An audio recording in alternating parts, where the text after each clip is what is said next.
여러분 안녕하세요. 오늘 이슈 해설에서는요. 겉보기엔 전혀 상관없어 보이는 전 세계 10가지 사건들이 어떻게 우리 지갑 그리고 재정적 미래에 직접적인 타격을 주는지 싹 다 파헤쳐 볼 겁니다. 기준일은 2026년 5월 15일 금요일입니다. 당장 이번 주말부터 다음 주 시장 흐름을 완전히 뒤집어 놓을 핵심 정치, 경제 변수들이거든요. 거두절미하고 바로 시작해 볼까요? 자, 오늘 쏟아진 이 복잡한 업데이트들을 깔끔하게 4가지 테마로 묶어봤습니다. 1번, 강대국과 무역전쟁. 2번, 중동 지정학적 리스크. 3번, 인플레이션과 통화시장. 마지막 4번, 미래변화와 기업들의 발빠른 움직임입니다. 그럼 첫 번째 테마, 강대국과 무역전쟁부터 바로 들어가 보죠. 지금 시장의 불확실성을 키우는 가장 큰 축이죠. 트럼프 대통령과 시진핑 주석의 베이징 정상회담 1일차 일정이 방금 끝났습니다. 중동 문제나 무역 협약 같은 굵직한 얘기들이 오가긴 했는데 일단 지금까지는 아주 제한적인 협력만 확인된 상태예요. 근데 여기서 우리가 주목해야 할 건요. 이 두 정상의 초기 메시지가 당장 이번 주말 글로벌 증시를 움직일 궁극적인 촉매제라는 겁니다.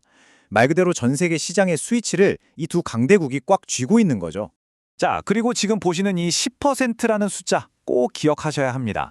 미국 국제무역법원이 트럼프 행정부의 핵심 카드였던 10% 보편 관세 제동을 걸어버렸거든요.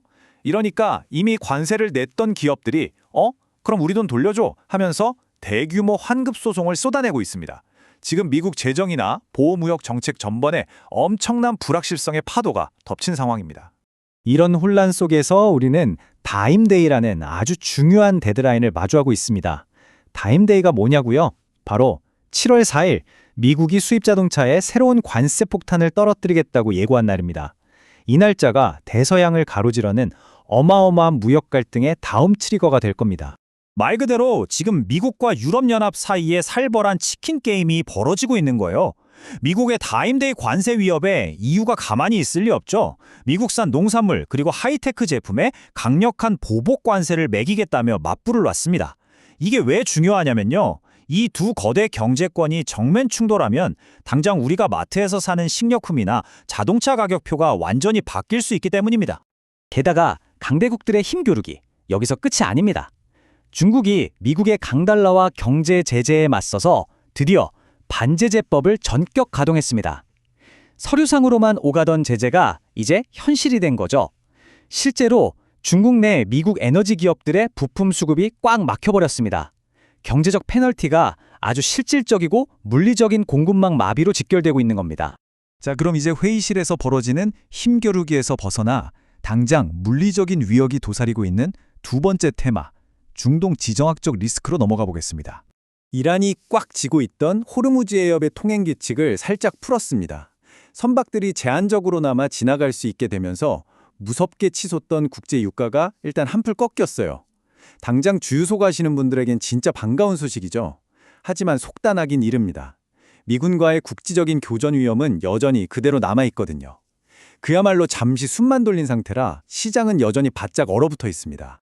오케이, 그럼 세 번째 테마로 넘어가서 이런 지정학적 긴장감들이 어떻게 거시경제 지표로 나타나고 결국 우리 지갑을 위협하는지 확인해보죠.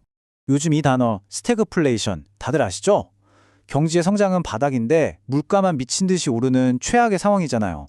분석가들은 방금 말씀드린 호르무즈별 일시적인 유가 하락이 과연 이 스태그플레이션 공포를 잠재워줄 진정제가 될 수 있을지 밤낮으로 분석 중입니다.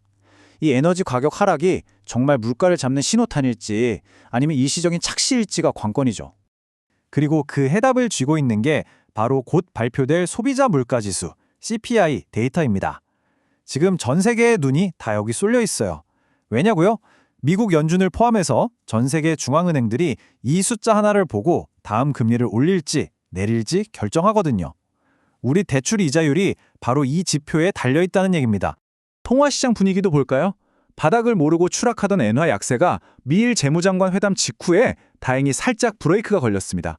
극단적인 엔저 현상에 대한 경계감이 퍼지면서 환율이 소폭 안정을 찾긴 했어요. 하지만 시장 분위기 여전히 조심스럽습니다. 일본 정부가 말로만 경고하고 끝낼지 아니면 진짜로 외환 시장에 개입해서 실력 행사를 할지 아주 숨죽이고 지켜보는 중입니다.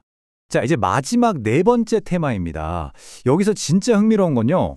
UN 같은 국제기구부터 거대 기업들까지 지금 이 혼란스러운 세상에 적응하기 위해 어떤 파격적인 움직임을 보이고 있는지입니다.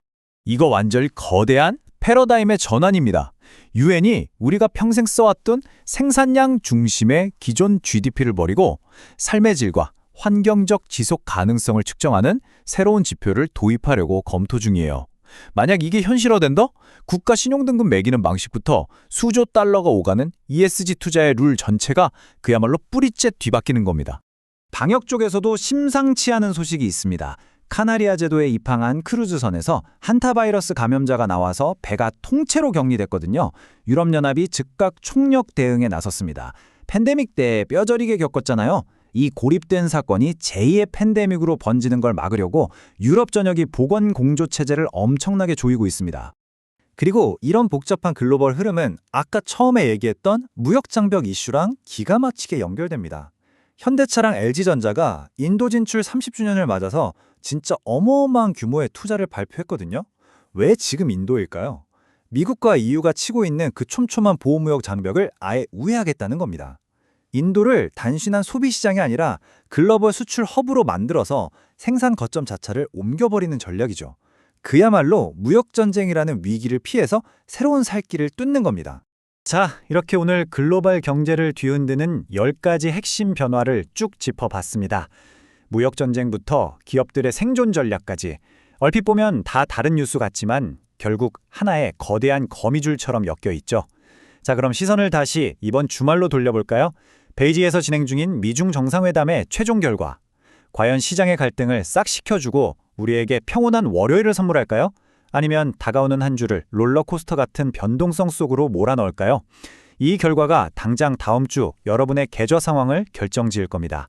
이번 주말 뉴스 헤드라인 꼭 놓치지 마시고요. 오늘 이슈에서는 여기까지입니다. 감사합니다.